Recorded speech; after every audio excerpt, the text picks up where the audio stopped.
Siang, di sini saya akan menjelaskan sebuah soal untuk menyelesaikannya bagaimana. Jadi, misalkan ada sebuah soal, sebuah benda bermassa 1 kg bergerak dalam silinder yang berotasi dengan kecepatan tertentu.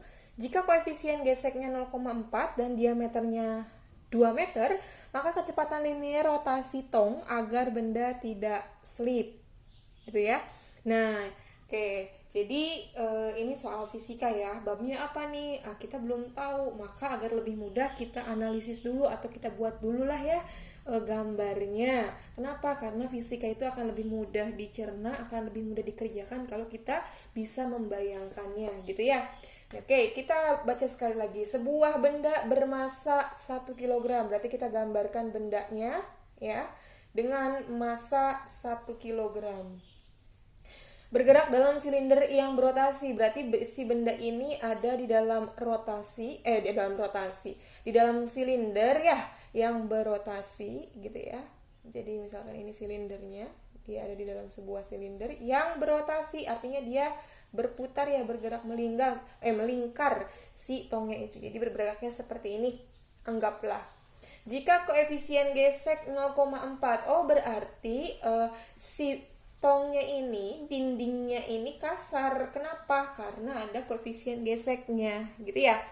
Dan diameter tong. Jadi kalau kita tahu diameternya itu 2 meter, maka otomatis kita tahu juga ya, jari-jarinya itu 1 meter, gitu ya. Nah, yang ditanyakan apa di sini? Yang ditanyakan adalah maka kecepatan linear rotasi tong agar benda tidak slip. Yang dicari, kita mencari kecepatan linear, Mbak. Berarti simbolnya adalah V, agar si benda ini ikut berputar dengan tong atau tidak slip, gitu ya. Nah, sekarang sudah tergambar nih. Lalu bagaimana mengerjakan atau menyelesaikan soal ini? Nah, kita analisis dulu ya, ini termasuk bab apa, gitu kan ya. Bagaimana Mbak menganalisisnya? Oke, kita punya massa. Berarti kalau dia punya massa, dia punya gaya berat, W, gitu ya. Lalu dia ada mu, artinya ada gaya gesek. Nah, karena benda ini kalau ditempelkan ke dalam tong, otomatis atau cenderung dia itu akan jatuh ke bawah, maka gaya geseknya kemana? Pasti ke atas, gitu ya. Jadi ke atas ada gaya gesek. Dan si tong ini menyentuh si benda ini menyentuh bidang tong, artinya dia ada gaya normal, tegak lurus, gini ya. Ini ada gaya normal.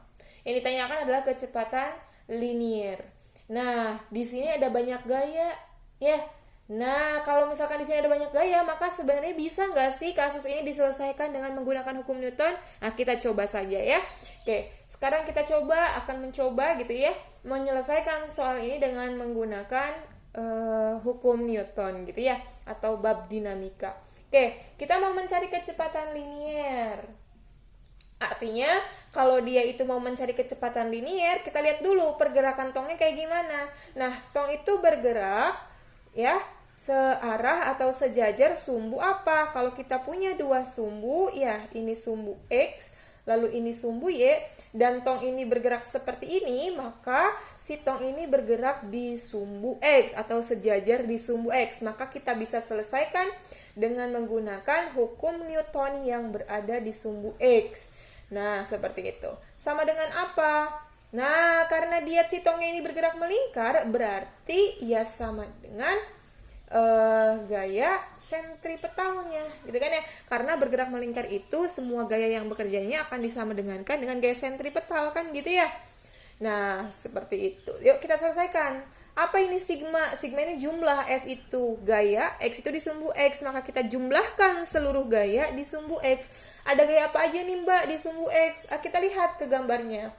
Ada gaya normal. Maka kita masukkan gaya normal ke sini. Ada lagi nggak? Nggak ada Mbak. Oh ya, berarti cuma gaya normal ya.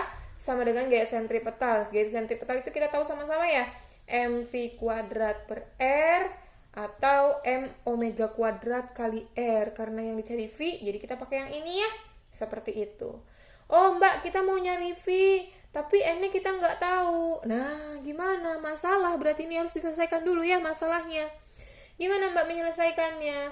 Kita kan baru menggunakan yang di sumbu X. Maka kita coba gunakan yang di sumbu Y. Siapa tahu N-nya ketemu.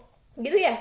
Nah, sigma FY sama dengan, nah karena di sumbu Y ini bendanya mah diem, ya enggak? Karena tadi si bendanya ingin ikut bergerak dengan tongnya, berarti di sumbu Y dia menganut hukum, menganut lagi ya. Nah, dia berlaku hukum Newton yang pertama, sigma FY sama dengan 0 gitu ya. Nah, sekarang tinggal dijumlahkan seluruh gaya di sumbu Y sama dengan 0 gitu kan ya. Nah, ada gaya apa aja?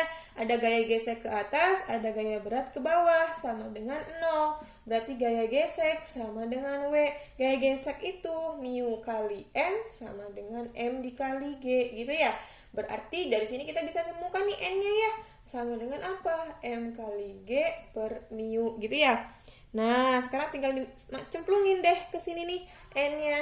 M dikali G per mu sama dengan MV kuadrat per R gitu ya. Nah, ada yang sama nggak nih kanan kiri? Sama-sama di atas atau sama-sama di bawah?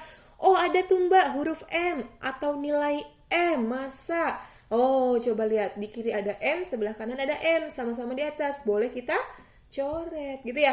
Nah, sekarang R-nya kemana kan? Akan ada di bawah, seberangkan gitu ya. Pindahkan ke seberang tapi di atas. Oh, jadi ini G kali R per mu sama dengan V kuadrat. Oh, Mbak, berarti saya bisa temuin dong ya. V kuadrat itu kan sama dengan GR per mu. Berarti V-nya sama dengan akar GR per mu. Nah, tinggal dimasukin.